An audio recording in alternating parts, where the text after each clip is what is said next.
D'accord, ça sent encore les vacances, mais vous en conviendrez, le parfum de la rentrée devient un tantinet plus fort de jour en jour.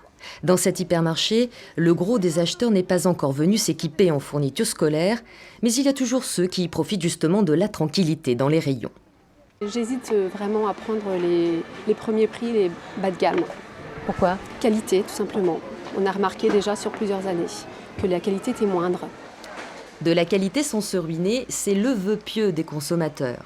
Et pour leur donner des comparaisons, ces membres de la Confédération syndicale des familles mènent leur petite enquête sur 10 produits de base, cartouches d'encre, règles plastiques, copies doubles perforées. On va relever en fait les prix des différentes marques. Donc une marque distributeur du magasin et les deux autres marques, une ou deux autres marques en fait relativement connues donc pour leur qualité dans ces produits-là. Une enquête menée au niveau départemental qui alimente aussi une enquête nationale. Premier constat, la qualité globale des papiers vendus est meilleure, mais moindre sur certains petits matériels du genre compas ou taille-crayon, et certains cas de figure interpellent nos enquêteurs. Une marque de magasin, les 12 crayons feutres à 1,57 €.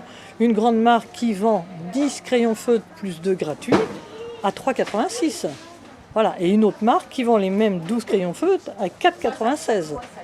Donc là, on est amené à se poser quand même des questions. Qu'est-ce que c'est que ces 2 crayons feutres gratuits pour une marque, alors que sur un autre produit de magasin, le prix est déjà plus bas.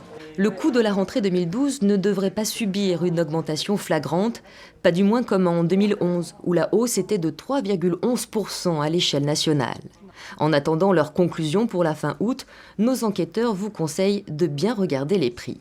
Voir le prix au kilo ou à l'unité, surtout pour les articles les petites fournitures scolaires. Et c'est pas forcément acheté par lot qu'on s'y retrouve. Des baisses de prix de fournitures scolaires ont été relevées depuis le début du mois d'août, une tendance qui pourrait bien se confirmer avec le rush de la rentrée dans les magasins.